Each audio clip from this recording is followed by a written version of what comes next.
Hello, Internet, and welcome back to JL Plays. This week, we're going to talk about some of my favorite Korean dramas that I've been watching, and just in general, just overall stuff. Nothing major. I will be saving WandaVision for next week. I want to get at least 2 episodes in before I give it a review of I'm enjoying the heck out of this, or this is not what I expected, but I'm still gonna watch it. So yeah, we'll wait till next week for WandaVision. And also this week, we'll be talking about. I've been revisiting some of my old shows when I was a teenager, like Stargate SG1, and I just like to give my thoughts on that. I just find it very interesting how time makes you see things differently as you get older. I think that would be a nice conversation to have. So, here we go with the show of undeterminate length. And first up is Stargate SG1. Colonel Jack O'Neill? I'm under orders to bring you to see General Hammond, sir. He says it's important. It's to do with Stargate.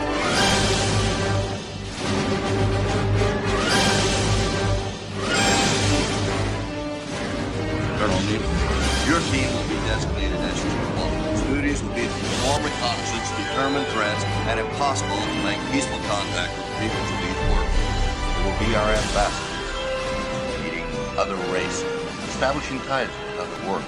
Woohoo! I'm wrong? I've never blown up a star before. Well, they say the first one's always the hardest.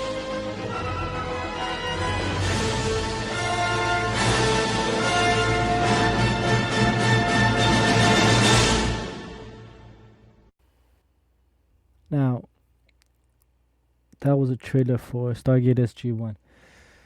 Let me start with saying, wow, this show, if it's not, if it isn't relevant to today, then I don't know what is. This show is so much better than any Star Trek that's out right now. This is actually, when I started rewatching this show, from the theme song to the characters, the way they act, the morals of these characters, I find that this is more Star Trek than the current Star Trek that it's on right now, with Discovery, with STD, which it's pretty much an STD on the Star Trek legacy. Yeah, this is definitely for me more Star Trek than Star Trek ever was. I think Gene Roddenberry would be extremely happy with Stargate SG1 if he would have created this. Even if he didn't create this, if he would have seen this show, he was like, "Wow, this is a brilliant show. This is exactly these type of characters are brilliant. It has moral. It really has. It's very campy. Yes, if you ever watch Stargate SG1, is one of the campiest shows you will ever see, and it's very repetitive when it comes to their monster of the week and type of thing like that. But it is such good. But the life lessons that a young person will learn from it, I think it's very, very important for me to say. And I just don't know if there's anything really out right now that's even come close to this. Not even like my CW shows, my superhero CW shows that I watch, The Flash, Arrow, all these things. This has more heart and more caring than those shows do. In those shows, the actors feel like they're just pretty much saying lines. This feels like it's coming from it's actually real people talking and actually expressing themselves. While shows these days just feels like it's actors just saying the words that they read on the script, and that's it. And that's what it feels like when I watch a lot of sci-fi shows these days. That's why I mostly stick to like classics, or I honestly I just go overseas to find really good sci-fi shows. even American shows for the most part are just popcorn. They're good to watch for their popcorn TV, nothing more. There's no real substance there, and that's about it. Honestly, if you never watch Stargate SG1, watch it. It's on Netflix. It's on Amazon Prime. It's everywhere, and I will leave a link to Stargate SG1. And also for you might not know, if you watch Stargate Atlantis, that's the first time I remember ever seeing Jason Momoa. I think that was his first actual full you know full cast role he ever had. It was Stargate Atlantis. So if you wanna see Jason Momoa when he first started out, I suggest you watch that. But yeah, honestly, other than the campiness and everything, like the TV budget, oh, it's so. I was kept chuckling every time you saw a CRT monitor, which for those of you who don't know what CRT is those big fat, old TV type of looking things that they use for computer monitors, and then the jargon that they were spewing coming out of their mouths for, they were actually saying things like enhance, which enhance the picture quality with the computer. I'm like, in talking about AI on Earth computers, it was pretty funny. I started chuckling with that. But yeah, again, yeah, I'm really having a good time revisiting this show and just going back and just watching it because I don't remember much from the show because I only watched it when it aired. I never really caught the reruns or anything. I just watched it once and that was it. And I was done with it. So yeah, rewatching it again, it brings back some fond memories and new memories now that rewatching it now and looking back and how ridiculous a lot of the science was back then. And the constant over explaining things of science, like, or just like they explain what an event horizon is or a black hole is, and they're like these are people that should know what these things are, but yet they have another character explaining to them because they're just explaining it to the audience, just because they most likely they did not know, which I found very hilarious. But yeah, that is if you just want to watch a lot of good, just silly campy stuff with a lot of decent actions and quite frankly not bad for a TV show based on a movie. It's extremely well done, and yeah, I understand why the fan base is still as prevalent as it is today, because it's still one of the best TV shows ever created on literally created for TV, and it's extremely well done. The people, you could tell the people, it was a labor of love for the people that created this show and starred in it. Nobody was there, half-assed. There were a couple of actors who were just hamming it up, but it was hamming it up in a good way, not in a, I can't take this serious type of way. But yeah, that's it for my review of Stargate SG1. I hope you guys do check it out and enjoy it. And just give it a shot if you never watched it. It will be, like I've already said, it'll be outdated, but just go out, enjoy it, and just look at it with a fondness, and that's it. Moving on to my Korean dramas on Netflix. So one of them is going to be my Uncanny Counters. I'm still watching that. By the time you listen to this, I think it'll be halfway through or almost done. Because they update the show weekly, which is on every week, which is Saturday and Sunday. And again, this is a Netflix show, and a Netflix Korean show. They just, how Netflix does, just buy the rights to these shows and call it a Netflix original show.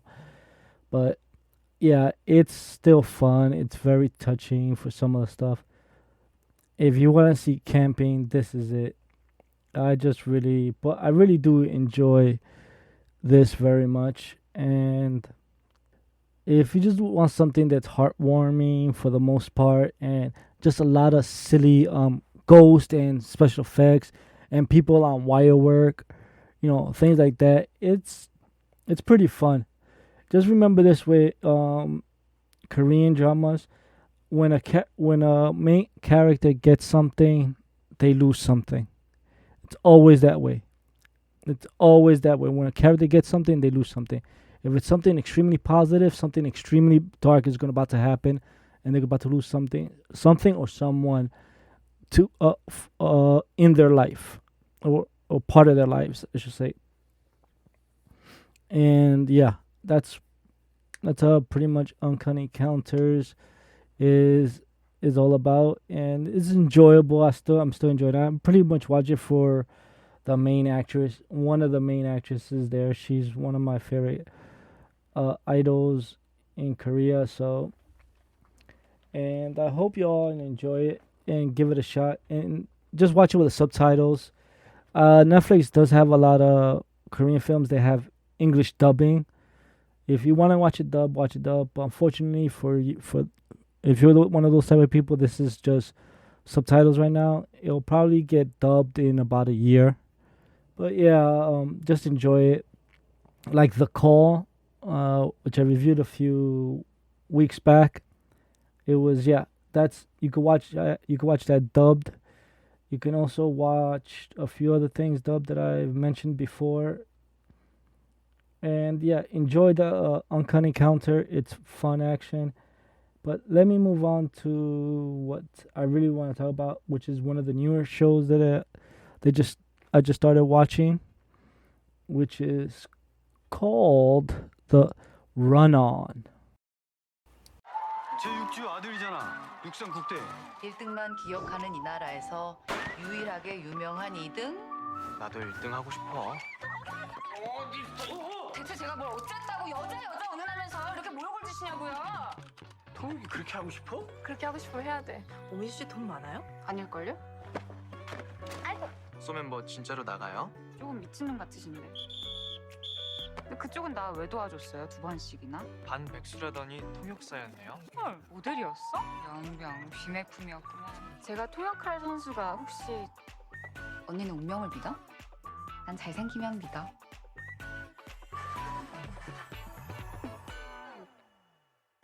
And that was Run On. Yes, I know how silly it is for all of you to listen to a Korean trailer in foreign languages when I'm talking about it in English. But hey, maybe this will just get you into the mood of watching it and just hearing it out. Now, Run On stars Se-wan Im. He's the main lead, and Shin Se-Kwan, she's also the main lead or the love interest for Se-wan Im.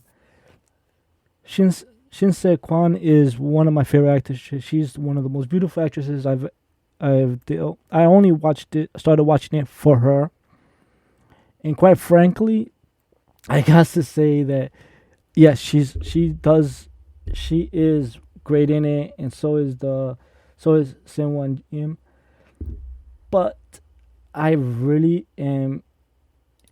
what I'm really more into right now from watching this series is the side character played by Choi Soo-young. Now, Choi Soo-young plays Se-wan Im's boss, or I should say more like, because she runs an agency and he works for the agency. But but she's a boss that doesn't have much in it in the beginning, but what I like about her the most is the actress is playing this character so well. It is so much fun to watch her just be like we all know that there's a malicious to be malicious, and there's a malicious playful, or a playful malicious. She does a playful malicious so well that it's intoxicating to watch. and it makes me feel giddy. Like I'm literally up in the cloud nine watching her performance and watching how she interacts with each actor, with each character, and so on. And the fact that she's so brazen and so straightforward, and she just does stuff to get a reaction out of the main character, out of the main female character, and their interactions are so wonderful. It is so much fun to watch this type of interaction where, and this type of how can I say this? This type of just, you know, giddy child playing that she does to get a rise out of the main lead. And it is so, she does it so well. Like, I cannot explain enough, I cannot emphasize enough how well she does this.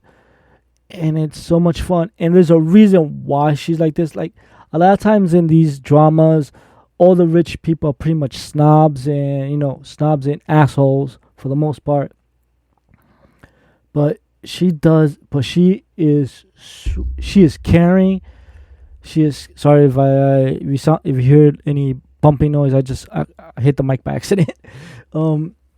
She is caring to a point, but she also does she does things that she knows will, she acts malicious just because she knows it will get the result that she wants. And I don't mean like, oh, if I'm a bitch, I'm gonna fuck, oops, sorry. If I'm a bitch, I'm gonna get this out of you. No, not in that way.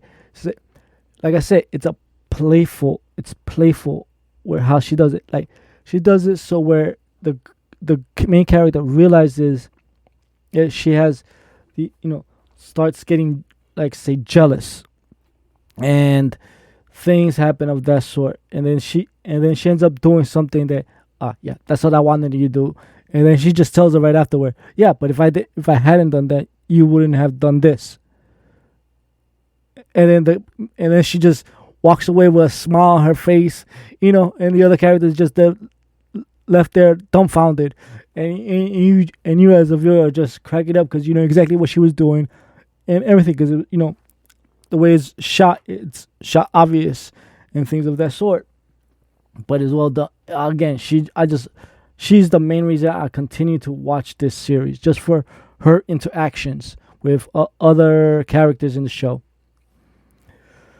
But let me get back to the main two characters. The main two characters, played again by Shin Se-Kwan and Se-wan, are, typical Korean drama characters. Honestly, they're just atypical. Rich guy, poor girl. Poor girl, or down and out girl, I should say. It's mostly these Korean dramas all you could say pretty woman. You could boil it down. You can literally boil it down to pretty woman. Rich guy, out of luck person. But this does flip the script on a lot of tropes that are usually done in Korean drama, like the guy taking the girl by her wrist and pulling her. In this case, it's the girl pulling the guy, and it's the down and out girl pulling the rich guy, saying, "No, we gotta go. You're here with me." Blah blah blah blah. Because she's a little catty, she fights back. She doesn't take shit.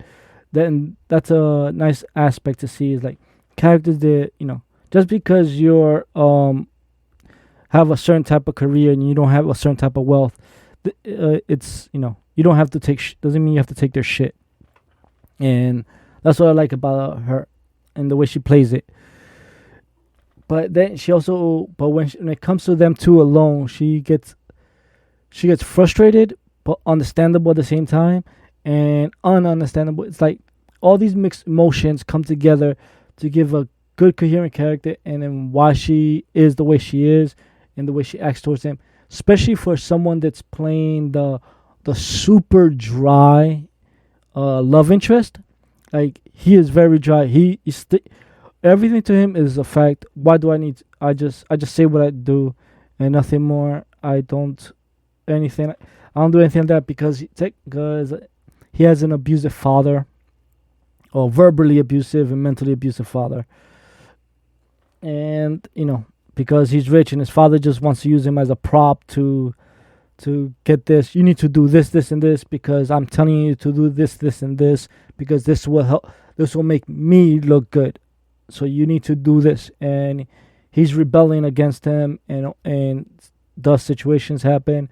Him running, like for instance, in one of the plot lines of the show so far is he beat up two of his fellow classmates, and I mean really beat them up because they put a junior classmate that was his friend also in the hospital, and they hurt his leg and everything. They beat him up so bad that they put him in the hospital, and he got extremely pissed off, and he refused to, and he wanted to acknowledge it and have it brought up and have him brought up on charges and whatnot. But because his father is the mayor of this city in Korea, he was able. Everybody's scared to do anything, and they all cover it up, and he gets pissed off and all this, and he does things to get attention and so on and so forth. And that's pretty much how it goes on. And then you have other side characters that are pretty much well done, and some of the actors. And then you have one character that's literally there as an instigator or as a plot device to have one character meet another character, and that's what they're good for. And that's what they're really there for. They're not really there for much right now. Maybe they'll expand their character a little bit more, but for right now, that's all they're there for. Or for comedy relief. If you find that type of humor funny, it'll be funny to you. But for me, it was just I don't need to see that character. And from there, yeah, that's pretty much it for this, because the series is only up to episode 8 as of recording.